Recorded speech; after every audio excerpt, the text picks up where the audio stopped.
Hello, this is Everton Fan 77 with episode 4 of Football Talk. Now, at the end of last episode, I put the question out, what were your favourite moments of 2012? And I got some good responses here, but I've got a bit of a surprise for this episode. We have a co-commentator here. His name is Jared HD. He did have a comment in the last episode. So, Jared, do you just want to introduce yourself? Tell us what your channel's about. Yeah, hey guys, my name's Jared HD. On my channel, I make career mode videos, FIFA videos, a bit of Ultimate Team, pack openings here and there, a couple of Let's Plays coming in the future. So yeah, go check out my channel. You won't regret it, guys. Yeah, definitely check out his channel. As you said, you won't regret it. So we'll move on to the point of the video. Remember, it is about 2012 and the best moments. We'll move on to the first comment from Amari484. I'm sorry if I pronounced that wrong. Weird username. Yeah. Sorry if I pronounce any of the names wrong, because there is another one which I have no idea how to pronounce. But moving on to the first one. He said, Chelsea winning the FA Cup and Champions League, and you think Chelsea's going to get David Villa and Falcao. I love your English there. But, Can I say something here? I saw on the news this morning, I think it was on Fox Sports News, that David Villa and Arsenal were looking like David Villa was looking to get signed by Arsenal, so just putting that out there for the second bit of the question. yeah, definitely. Chelsea's interested in him as well, and also Everton have declared interest. But I honestly don't think, being an Everton fan, he will sign for Everton. It will be either Arsenal or Chelsea if he does leave at all. I actually don't think he will leave Barcelona. But also about Falcao, I replied to your comment through YouTube. But for anyone else that wants to know about what's happening to Falcao, where he's going to go, it might be just a rumour, but I'm pretty sure this is true. He has told the president that he'll stay to the end of the season as a way of saying thanks to him for all his support. So that's basically the answer to that. I don't think he'll be leaving this transfer window either. But Jared, moving on to his favourite moments of 2012, Chelsea winning the FA Cup and Champions League. It does look like he's a Chelsea fan, but what were your opinions on that? Well, Chelsea had a good victory over Liverpool in the FA Cup. It was a good match, and the Champions League. Wow, that was a great match over Munich. I remember getting up and watching it early in the morning. Great match, guys. It was just a great moment. For any Chelsea supporter out there, you would have been really proud of your side. Yeah, definitely. Didier Drogba starring in that one. So yeah, it was pretty much basically the best part of that was just they were massive underdogs. They were playing in Munich's backyard, and they had no chance. Like, no one gave them a chance in this game. And Drogba, they under pressure, I should say. I can't find my words today, but under pressure, they were down 1-0 after Thomas Muller just scored, and really they created a chance out of nothing. Didier Drogba's header off the corner, fantastic moment to bow out of Chelsea. So yeah, that was a great moment in 2012. So we will move on to the next one, and this is the one from Jared HD here, his comment, and this is probably my favourite moment of 2012 as well. He says, favourite 2012 moment, Man City's last minute championship win over QPR so that Man United didn't win, because who likes Man United? That's true. Now, I can see the dislike bar soaring for this one because of all the Man United fans going, no, we're not glory hunters. But realistically, I'm going to get lots of dislikes for this. But if you don't know, the only reasons you should be able to go for Man U is if you live there, or if you know someone that's playing for them. If you have relatives. Yeah, relatives that live. If you have family that lives there, that's acceptable as well. But really, the people that say, I love their style of play, I'm not a glory hunter, I've been going for them since I was young. Sorry, but I know my dislike bar is going to soar for this, but You're a good.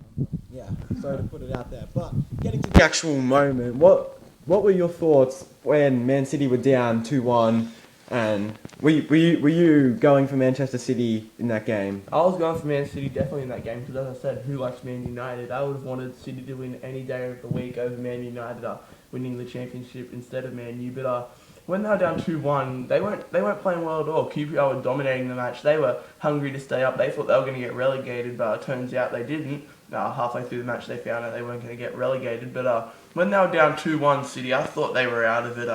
It just looked really demoralising. And then when Dzeko scored that late goal, that was just great. I thought it would have been a draw. I didn't think there was any chance of Aguero scoring that beast goal right in the death, but he did. So Man City won the comp. It was a great match.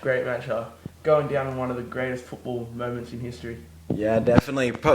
Like as far as I can't remember a more dramatic finish in any competition in the world.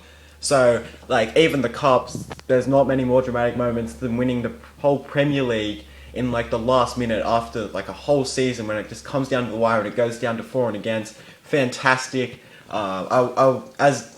As with Jared, I would want Manchester City to win any day because Man United they've won 19 titles, and City hadn't won since '69, I think it was. And yeah, it was just a great moment for City to finally break it, even though they probably only did win because of the fact that they were bought out by rich owner, but still fantastic for City to win. Great moment in 2012. God, I hope Man United doesn't win it this year. Anyone but United. I would rather Liverpool win it than United now. That's a big statement, guys, because I don't like Liverpool. Well, I can't see any other team winning than Manchester United this season. Yeah. Massive lead on City. But there's always half of the season. City started to choke last season, but they recovered.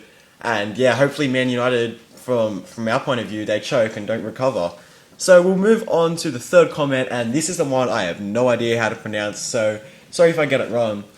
Subhan the Best, that's probably not how you pronounce it, but he says, as a Chelsea fan, them winning the Champions League and FA Cup because they won it with an interim manager and the impact it made on the club.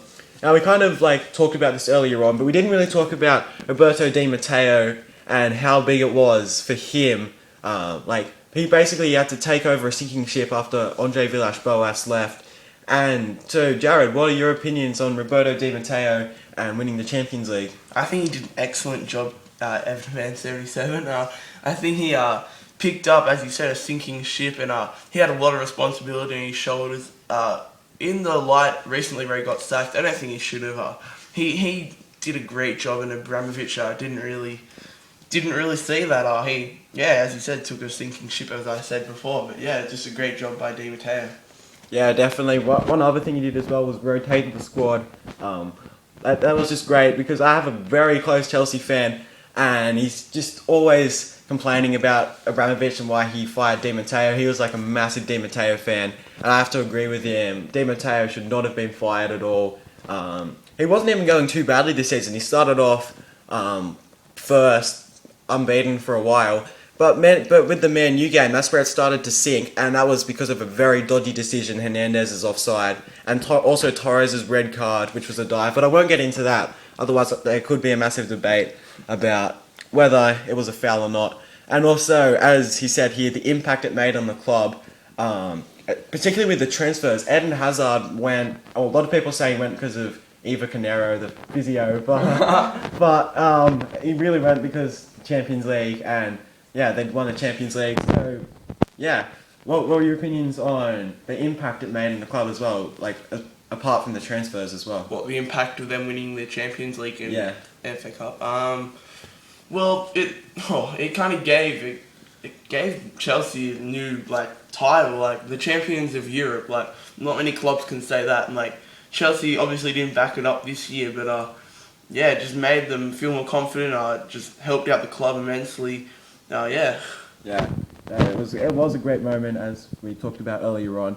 So we'll move on to our fourth and final comment here. It is from Milne Garcia. He made a comment in the second episode of Football Talk, and he's talking about the goals as well. So he says Papi Cissé's goal against Chelsea and Ibra's bicycle kick against England. Also Juventus's unbeaten run.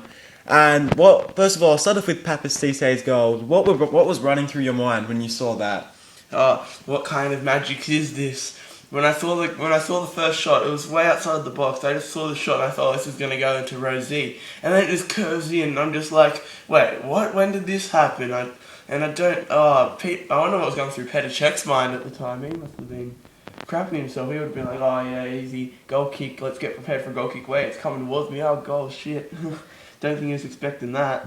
Yeah, definitely. And Drogba's reaction as well. Yeah. Was it a fluke, do you reckon, or was it intentional? Massive fluke. Massive fluke. Massive fluke. Yeah, it's he could practice that 100 times at training and he'd never get it in like that. It's all just luck. Yeah.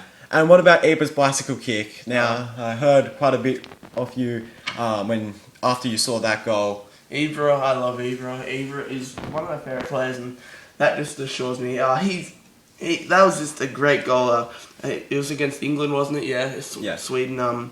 Just a great goal. Joe Hart was standing pretty far outside the box, but not outside of the box.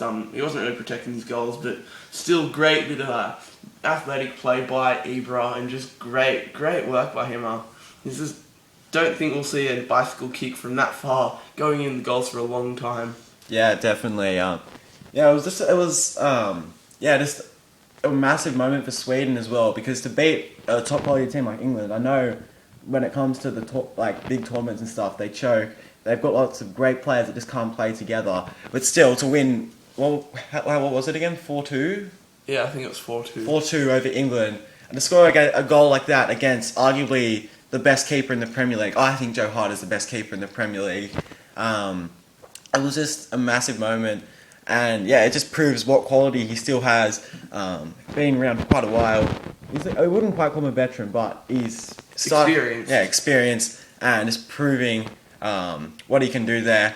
So we'll move on to the last bit of this comment about Juventus's 49-game unbeaten run.